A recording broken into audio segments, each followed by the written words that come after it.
السلام علیکم ورحمۃ اللہ وبرکاتہ۔ اعوذ باللہ من الشیطان الرجیم، بسم اللہ الرحمن الرحیم۔ رب اشرح لی صدری ویسر لی امری واحلل عقدۃ من لسانی یفقہوا قولی۔ ڈیئر اسٹوڈنٹس، امید ہے خیریت سے ہوں گے۔ بچوں، آج ہم نے سورۃ البقرہ آیت نمبر 65 تا 73 کا ترجمہ و تشریح کرنی ہے، ٹھیک ہے؟ آیت نمبر 65 کا ترجمہ دیکھیے، سٹارٹ لیتے ہیں ترجمہ۔ اور البتہ، وَلَقَدْ اور البتہ تحقیق، عَلِمْتُمْ تم نے جان لیا، الَّذِينَ اعْتَدَوْا ان لوگوں کو، اعتدوا جنہوں نے زیادتی کی، منکم تم میں سے، فی السبت ہفتہ کے دن، فَقُلْنَا لَهُمْ پس ہم نے کہا ان سے، کونوا قردۃ خاسئین تم ہو جاؤ بندر ذلیل۔ اور البتہ تحقیق تم نے جان لیا ان لوگوں کو جو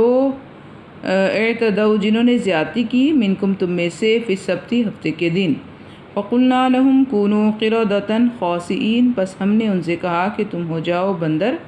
ذلیل ہو کر، یعنی بندر بن کر ذلیل و خوار ہو جاؤ۔ فجعلناہا پس ہم نے بنا دیا اس کو، فجعل بنا دیا، نا ہم نے ہا اس کو، نکالن عبرت یعنی اس واقعے کو، یا اس بندر بنانے کا جو واقعہ تھا اس کو، نکالن عبرت، لما بین یدیہا اس وقت جو سامنے تھے، ٹھیک ہے، وما خلفہا اور جو اس کے پیچھے آنے والے، یعنی موجودہ اور آئندہ جو پیچھے آئیں گی نسلیں، ان سب کے لیے اس کو عبرت بنا دیا۔ وَمَوْعِظَةً لِّلْمُتَّقِينَ اور نصیحت ہے ڈرنے والوں کے لیے، موعظۃً نصیحت ہے، للمتقین ڈرنے والوں کے لیے۔ وَإِذْ قَالَ مُوسیٰ اور جب کہا موسیٰ نے، لِقَوْمِهِ اپنی قوم سے، إِنَّ اللَّهَ بے شک اللہ تعالیٰ، یأمرکم تمہیں حکم دیتا ہے، أَن تذبحوا بقرہ یہ کہ تم ذبح کرو ایک گائے۔ اور جب موسیٰ نے اپنی قوم سے کہا کہ بے شک اللہ تعالیٰ تمہیں حکم دیتا ہے کہ تم ایک گائے کو ذبح کرو، قالوا اتتخذونا ہزوا تو انہوں نے کہا کیا تو ہمارے ساتھ مذاق بناتا ہے، تتخذونا پکڑتا ہے یا کرتا ہے، ہزوا مذاق۔ قال فرمایا، اعوذ باللہ موسیٰ علیہ السلام نے فرمایا میں اللہ کی پناہ میں آتا ہوں، ان اکون من الجاہلین یہ کہ میں جاہلوں میں سے نہ ہو جاؤں، میں اللہ کی پناہ میں آتا ہوں، ایسا نہ ہو کہ میں جاہلوں میں سے ہو جاؤں۔ قالوا انہوں نے کہا، ادع لنا تو دعا کر ہمارے لیے، ربک اپنے رب سے، یبین لنا کہ وہ بیان کرے، لنا ہمارے لیے، ما ہیا کہ وہ گائے کیسی ہو، ہیا یہ مؤنث کی ضمیر ہے، ٹھیک ہے، گائے کے لیے استعمال ہوئی، ما ہیا وہ گائے کیسی ہو۔ قال فرمایا موسیٰ نے، انہو یقولو بے شک وہ فرماتا ہے، یعنی اللہ فرماتا ہے، انہا بقرۃ بے شک وہ گائے، لا فارض ولا بکر نہ تو بوڑھی ہو، ولا بکر اور نہ بچی ہو، عوان بین ذالک جوان ہو درمیان اس کے، یعنی نہ تو بالکل زیادہ عمر کی ہو اور نہ کم عمر کی ہو بلکہ جوان ہو درمیان اس کے۔ فَفْعَلُوا مَا تُؤْمَرُونَ بس تم کرو وہ کام جس کا تمہیں حکم دیا جاتا ہے۔ قَالُوا ادْعُ لَنَا کہا انہوں نے تو دعا کر، لنا ہمارے لیے، ربک اپنے رب سے، یبین لنا وہ بیان کرے ہمارے لیے، ما لونہا اس کا رنگ کیسا ہو۔ قال فرمایا، انہو یقولو بے شک وہ فرماتا ہے، انہا بقرۃ بے شک وہ گائے، صفراء گہرے زرد رنگ کی ہو، فاقع لونہا چمکنے والا ہو اس کا رنگ، تسر الناظرین خوش کرتی ہو دیکھنے والوں کو۔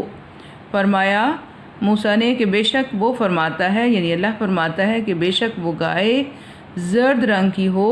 رنگ اس کا چمکنے والا ہو جو دیکھنے والوں کو خوشنما لگے۔ قالوا ادع لنا فرمایا،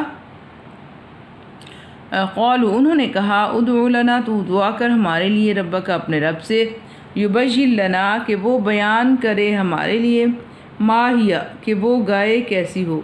ان البقرہ تشابہ علینا، بے شک وہ گائے مل جل گئی ہے، مشتبہ ہو گئی ہے ہم پر،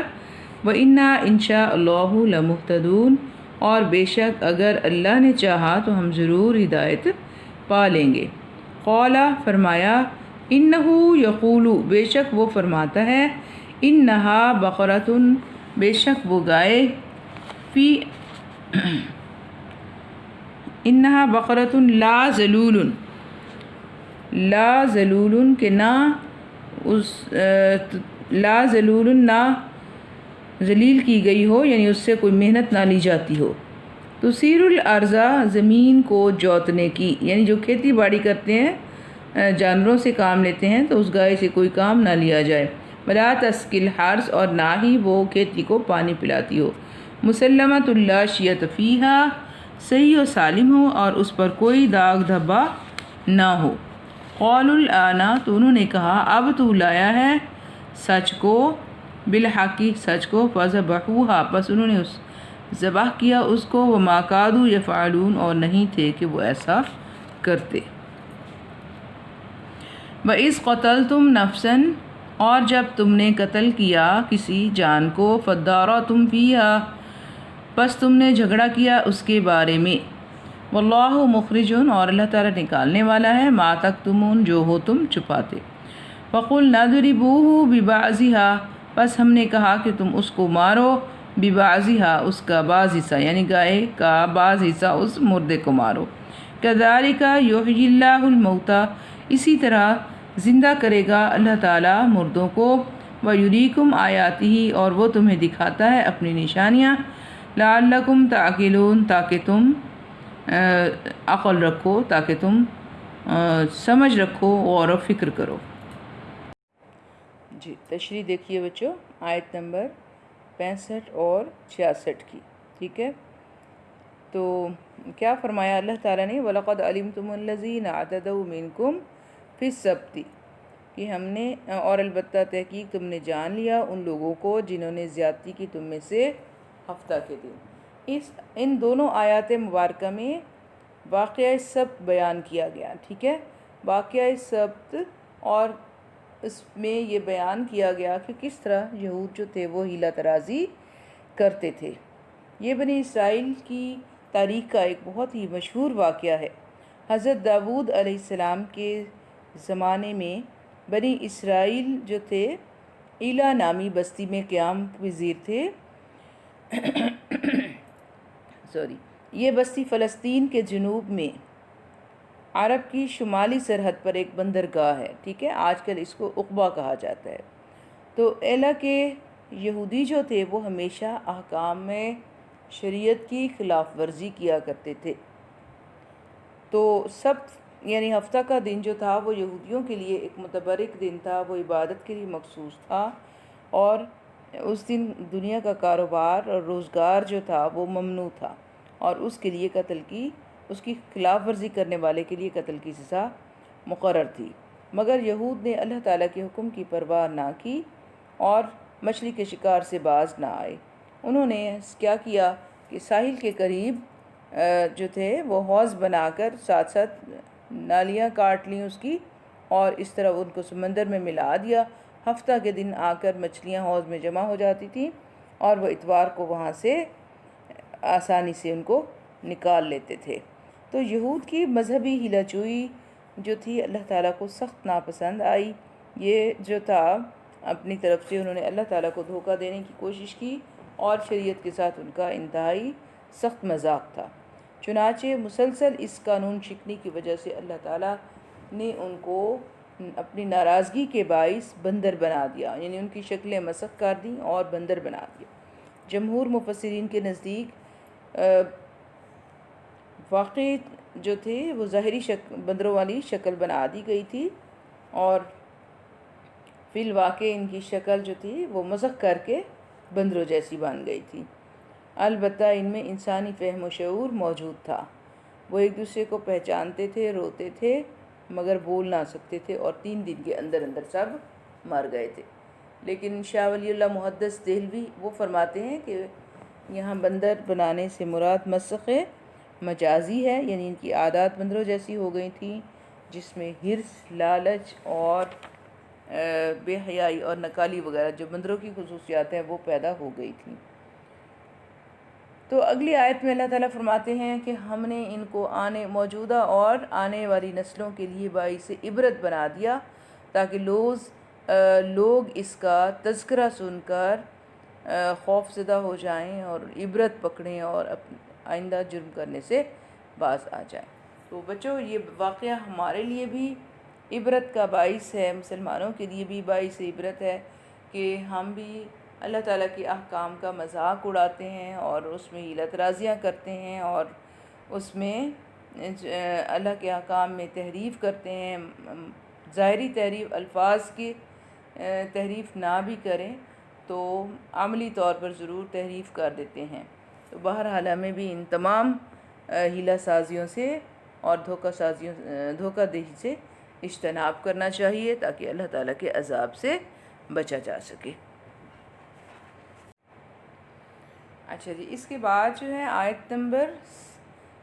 67 تھا 71 بلکہ 72 اور 73 میں بھی، ٹھیک ہے، ان تمام آیات میں ایک بہت ہی مشہور واقعہ بیان کیا گیا جس کو واقعہ ذبح بقرہ کہا جاتا ہے، ٹھیک ہے، واقعہ ذبح بقرہ، بقرہ کہتے ہیں گائے کو، تو گائے کو ذبح کرنے کا واقعہ۔ ان اللہ یأمرکم ان تذبحوا بقرہ، بے شک اللہ تعالیٰ تمہیں حکم دیتا ہے یہ کہ تم ذبح کرو ایک گائے، ٹھیک ہے۔ اب یہ واقعہ اتنا اہم ہے، اس کی اہمیت کا اندازہ اس بات سے لگایا جا سکتا ہے کہ اس واقعے کی نسبت سے سورۃ البقرہ کا نام بقرہ رکھا گیا، ٹھیک ہے۔ اب یہ واقعہ کچھ اس طرح سے ہے کہ بنی اسرائیل کا ایک شخص بڑا ہی دولت مند تھا جس کی صرف ایک لڑکی تھی، تو اب اس کا ایک بھتیجا تھا جو اس کا مال بھی لینا چاہتا تھا اور اس لڑکی کو بھی ہتھیانا چاہتا تھا۔ تو اس نیت سے اس نے اس شخص کو یعنی اپنے چچا کو قتل کر دیا اور لاش جو تھی وہ دور لے جا کر ایک بستی میں پھینک دی اور پھر خود ہی اس کے قصاص طلب کرنے والوں میں شامل ہو گیا۔ اب اس نے چند لوگوں پر قتل کا الزام بھی لگایا اور انہیں موسیٰ علیہ السلام کے دربار میں پیش کیا گیا۔ تو جب انہوں نے یعنی جن افراد کو پیش کیا گیا تھا انہوں نے موسیٰ کے سامنے قتل کرنے سے انکار کر دیا کہ ہم نے ایسا نہیں کیا، اس کو ماننے سے انکار کر دیا۔ تو موسیٰ علیہ السلام پریشان ہوئے کہ کیا فیصلہ کیا جائے، تو اس پر انہوں نے اللہ تعالیٰ سے دعا کی، تو اللہ تعالیٰ نے ان کو حکم دیا کہ تم ایک گائے کو ذبح کرو اور اس کے گوشت کا ایک ٹکڑا مقتول کے جسم پر مارو، تو مردہ جی اٹھے گا اور اپنے قاتل کا نام بتا دے گا۔ اچھا جی، اب گائے کو ذبح کرنے کی بات تھی تو بنی اسرائیل چونکہ اپنی ہمسایہ قوموں کے ساتھ رہ کر گائے کی عظمت اور گو پرستی میں مبتلا ہو گئے تھے، تو اس لیے پہلے تو انہوں نے کہا کہ شاید یہ شخص ہم سے مذاق کر رہا ہے، اتتخذونہ ہزوا، وہ کہنے لگے اتتخذونہ ہزوا، کیا تو ہم سے مذاق کرتا ہے؟ تو حضرت موسیٰ علیہ السلام نے کہا اعوذ باللہ ان اکون من الجاہلین، ایسا نہ ہو کہ میں اللہ کی پناہ میں آتا ہوں، ایسا نہ ہو کہ میں نادانوں میں سے ہو جاؤں۔ تو شروع میں وہ گائے ذبح کرنے کے لیے تیار نہ تھے، اس لیے وہ طرح طرح کے بہانے بنانے لگ گئے اور انہوں نے طرح طرح کے سوالات کیے۔ تو سب سے پہلے انہوں نے سوال کیا کہ اس کا رنگ کیسا ہو، معلوم ہوا اس کا رنگ کیسا ہو، تو ان کو بتایا گیا کہ اس کا رنگ زرد ہو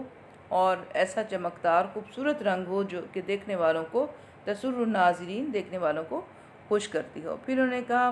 کہ اس کی عمر کیسی ہو، دوسرا سوال جو کیا، تو اللہ تعالیٰ نے اس کا جواب یہ دیا کہ وہ نہ تو بہت زیادہ بوڑھی ہو اور نہ ہی بچی ہو، عوالم بین ذالک، یعنی درمیانی ہو، جوان ہو درمیانی اس کے، ٹھیک ہے، یعنی بالکل نوجوان گائے ہو اور داغ دھبوں سے پاک ہو، ٹھیک ہے، اس پر کوئی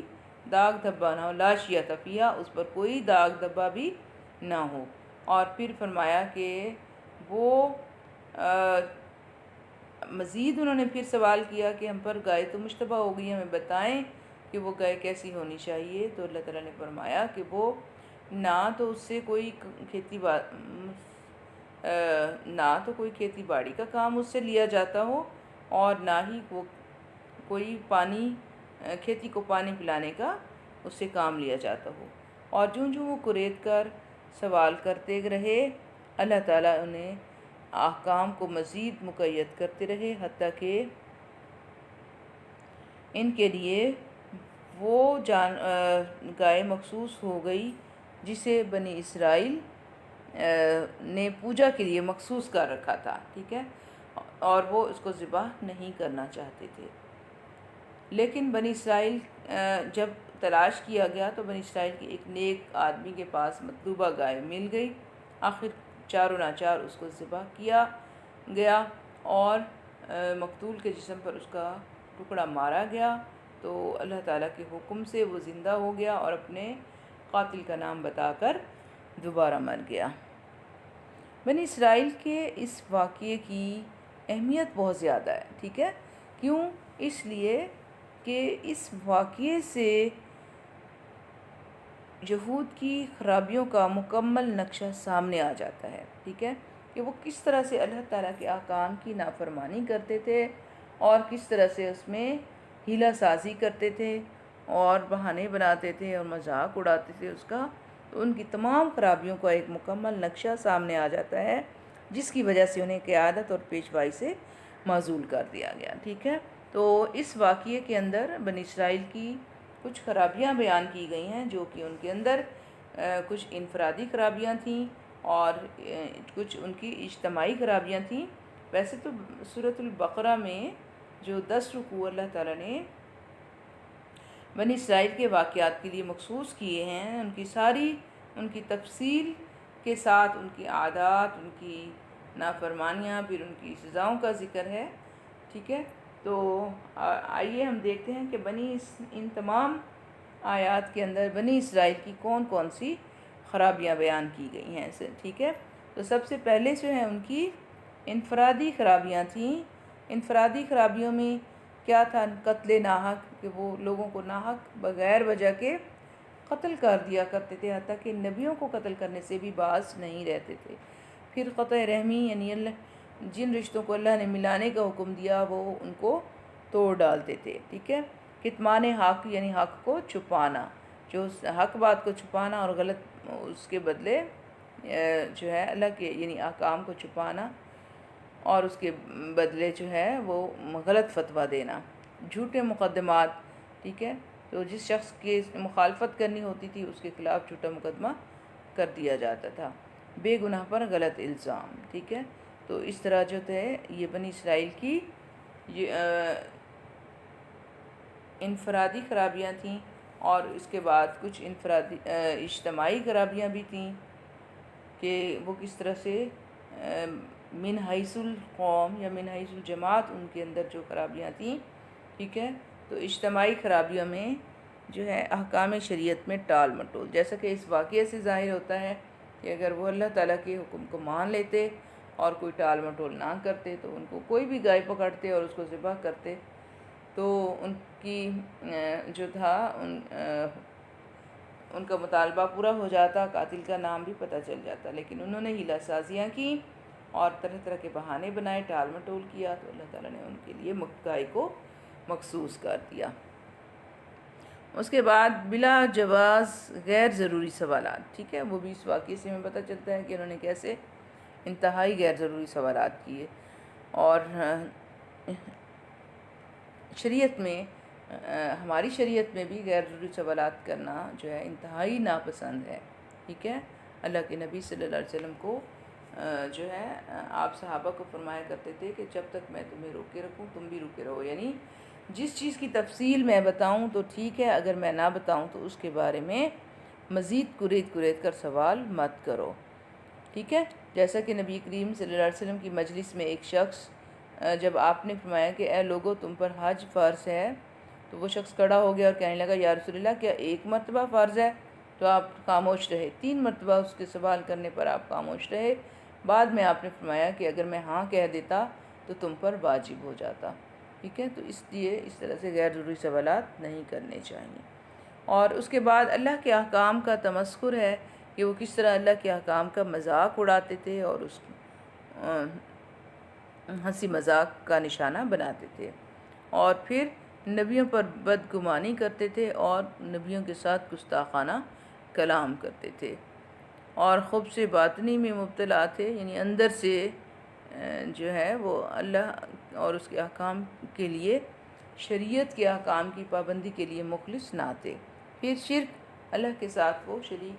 ٹھہراتے تھے، سامری نے بچڑا بنایا تو وہ اس کی پرستش کرنے لگ گئے۔ تو اس طرح جو تھی یہ ساری خرابیاں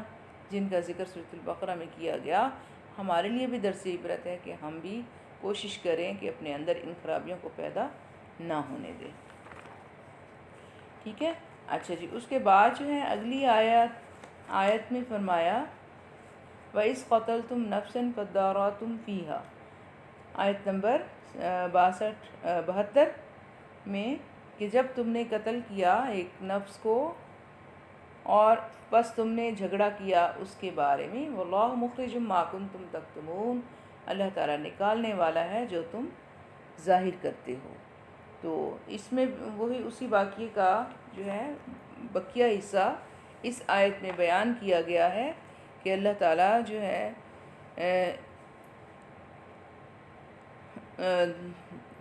کس طرح سے جب تم ایک شخص کو قتل کر کے الزام ایک دوسرے پر لگا رہے تھے تو کس طرح تم اس کو چھپانے کی کوشش کر رہے تھے، لیکن اللہ تعالیٰ نے اپنی خاص قدرت سے اس کو ظاہر کر دیا۔ چنانچہ بنی اسرائیل کو اس گائے کا ایک ٹکڑا مقتول کی لاش پر مارنے کے لیے کہا گیا، ٹھیک ہے نا؟ یہ واقعہ بھی ہم نے سارا تفصیل کے ساتھ پڑھا ہے، تو اس آیت میں وہی بیان کیا گیا ہے۔ تو اللہ تعالیٰ فرماتے ہیں کہ اس واقعے کے اندر کہ کس طرح سے اللہ کے حکم سے وہ جب گائے کا ٹکڑا مردہ کو مارا گیا اور اس نے زندہ ہو کر اپنے قاتل کا نام بتایا، تو اس میں لوگوں کے لیے بہت زیادہ عبرت ہے، اور خاص طور پر ان کے لیے بھی سبق ہے جو حیات بعد الموت کے منکر ہیں، ٹھیک ہے؟ کہ اللہ تعالیٰ نے ان کو اپنی آنکھوں کے سامنے، ان کی آنکھوں کے سامنے دکھا دیا کہ کس طرح ایک مقتول کو اللہ تعالیٰ زندہ کر سکتا ہے۔ گائے کا ٹکڑا مارنے سے اگر ایک مقتول زندہ ہو جاتا ہے تو جب وہ تو اس سے ظاہر ہوتا ہے کہ اللہ تعالیٰ اپنی قدرت کاملہ سے کسی کو بھی زندہ کرنے پر قادر ہے۔ اور پھر جو رب تمام انسانوں کو بغیر کسی تمام انسانوں کو ابتدا میں پیدا کر سکتا ہے، جبکہ جو انسان معدوم ہوتا ہے، کچھ بھی نہیں ہوتا، تو انسان کو اللہ تعالیٰ ایک نطفے سے، ایک قطرے سے، پانی کے قطرے سے پیدا کر سکتا ہے، تو وہی رب جو ہے ان کو دوبارہ بھی پیدا کر سکتا ہے۔ قیامت کے دن جو ہے اللہ تعالیٰ ان کو حیات نو بھی عطا کر سکتا ہے، ٹھیک ہے؟ تو اللہ تعالیٰ اپنی قدرت کا معجزانہ اظہار اس لیے کرتا رہتا ہے تاکہ ہمیں پختہ یقین ہو جائے کہ وہ ہر چیز پر قادر ہے، اور نیز ہم عقل و دانش سے کام لے کر اللہ تعالیٰ کی نشانیوں پر غور و فکر کریں اور صحیح نتائج اخذ کریں، اور بنی اسرائیل کی طرح گمراہ ہونے سے بچ جائیں، ٹھیک ہے؟ وآخر دعوانا الحمدللہ رب العالمین، السلام علیکم۔